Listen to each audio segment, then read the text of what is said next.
just like the subject of our next story, Jenny Lee. Like most of the people we've talked about today, Jenny came from humble beginnings. Born in the early 80s, she grew up in Clarksville, a small city in Tennessee, before beginning her career as a model, then as an adult film star. Her looks and her personality quickly caught on in the industry, getting her work in over 100 films to date. From 2003 to 2009, Jenny made a name for herself, rising up the ranks and becoming incredibly popular with fans. Even today, over a decade after she retired, her name is still on the list of top performers on tube sites. And yet despite her work, Jenny got married at just 22 years old. Popular with fans. Even today, over a decade after she retired, her name is still on the list of top performers on tube sites. And yet despite her work, Jenny got married at just 22 years old. Although rather expectedly, by 2006, she was divorced from her husband. But the question is, where is she now? Well, it's not really a fairy tale ending. After trying to leave the industry in 2009, Jenny Lee moved to Vegas to work as a model, but we can gather that her career didn't actually plan out as expected. She was still allegedly appearing in films all the way until 2016 when she appeared to drop off the face of the earth. That was until 3 years later when a Dutch film crew exploring the tunnels under Las Vegas inexplicably found her living there in a vast network of homeless people. The brief interview they conducted with her is shocking to watch, but by her own admission, she seems kind of okay with how things turned out. But I'm happy. I have everything I need here. It's thought that between 1,000 and 1,500 people is shocking to watch, but by her own admission, she seems kind of okay with how things turned out. But lives like her husband. The question is, where is she now? Well, by today, over a decade after she retired, her name is still on the list of top performers on tube sites. And yet despite her work, Jenny got married at just 22 years old. Although rather expectedly, by 2006, she was divorced from her husband. But the question is, where is she now? Well, it's not really a fairy tale ending. After trying to leave the industry in 2009, Jenny Lee moved to Vegas to work as a model, but we can gather that her career didn't actually plan out as expected. She was still allegedly appearing in films all the way until 2016 when she appeared to drop off the face of the earth. That was until 3 years later when a Dutch film crew exploring the tunnels under Las Vegas inexplicably found her living there in a vast network of homeless people. The brief interview they conducted with her is shocking to watch, but by her own admission, she seems kind of okay with how things turned out. But I'm happy. I have everything I need here.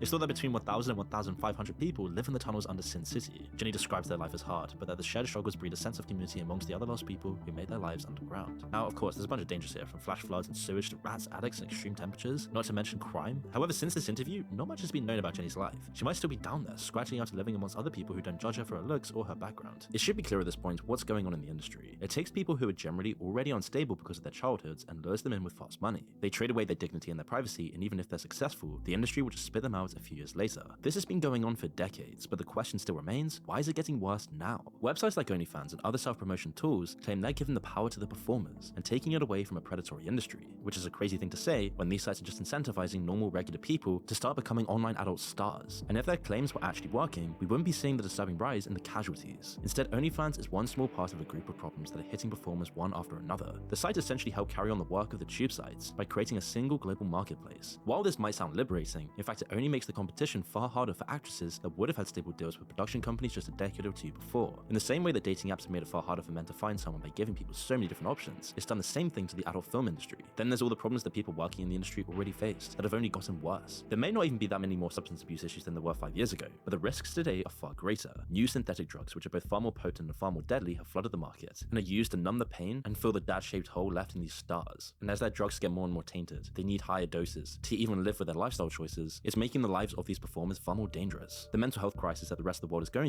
through is just as bad as in the adult film industry, if not more so. Performers in the industry get PTSD at 70% of the rate of combat veterans, either from the trauma that brought them to the industry in the first place, or from trauma which happened on set, and even after being on set. At the end of the day, it's an industry of victims. It preys on the weak and broken to make its content, whilst trapping its audience in an addictive cycle. As long as video cameras exist, the industry isn't going anywhere, but new technologies like AI threaten to change everything. On the one hand, replacing the jobs of performers with AI could ultimately lead to fewer broken lives, but it would also make things far worse for the audience. Giving people access to a way to visualize whatever their desires might be would only make people go further down the addiction rabbit hole. We're already seeing that happen with deepfakes today. With the crazy stuff with AOC and Trump together, you can only imagine what sick things will be made in the would only make people go further down the addiction rabbit hole. We're already seeing that happen with deepfakes today. With the crazy stuff with AOC and Trump together, you can only imagine what sick things will be made in the coming years. And the efforts of some states to ban the content entirely and stop people from accessing it won't work either. Even just banning adult entertainment sites, like the state of Texas did with Pornhub, isn't enough to stop the flood. In the same way that prohibition never worked for drugs or alcohol, or anything else, people always find a way to get access to it if the root problem is still there. If the discontent, loneliness, alienation is all pervasive within their society, people will always flock to this content to fill the gaping hole inside of them. In fact, it will completely shut down the kinds of regulation that could actually reduce the harm that the industry causes. The only way for people to really protect themselves is to isolate yourself from it entirely. Breaking that addictive cycle and not fueling an industry that entirely relies on exploitation is the only way to make sure it can't ruin your life.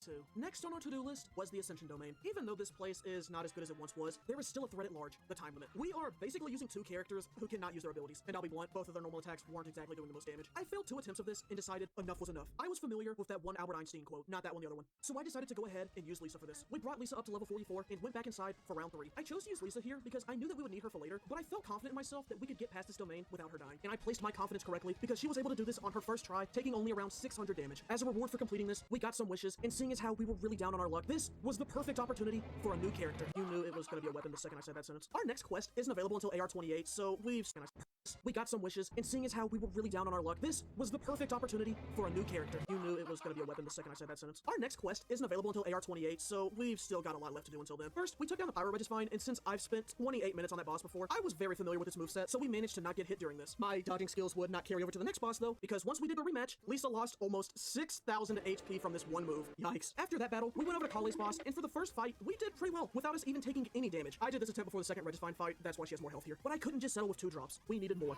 The second fight did not go nearly as well as the first one. For starters, we lost even more health, leaving our Lisa essentially 1 hit. And to make things worse, we only got 1 drop from this. Next, we went back into the Spiral Abyss so we could obtain Zhang Ling, who we then leveled up to 15. The main duo we used for our grind up to 28 was Barbara and Noelle. Barbara was pretty low, so I just figured losing her was not really a big deal. And Noelle was just there to press E. I did make another mistake though, as I completely forgot that Xingqiu can heal with his swords.